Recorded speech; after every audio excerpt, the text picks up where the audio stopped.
حضرت موسیٰ علیہ السلام نے جانا کہ خدا پرہیزگار کی آواز پر 1 بار لبیک کہتا ہے، جبکہ گناہگار کی آواز پر 3 بار لبیک کہتا ہے۔ حضرت موسیٰ علیہ السلام نے خدا کو مخاطب کیا اور پوچھا کہ پروردگار ایسا کیوں ہے؟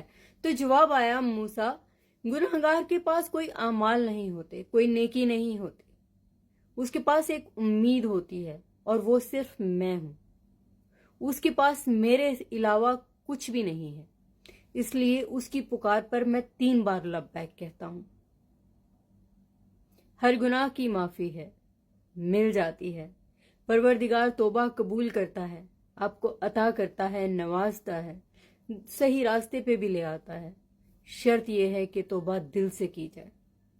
گناہگار اپنے گناہ سے کانپ جائے، ڈر جائے، خوف محسوس کرے اور دل سے توبہ کرے تو اس کی ہر پکار سنی جاتی ہے۔ پروردگار اس کو 3 بار لبیک کہتا ہے۔ اللہ اکبر۔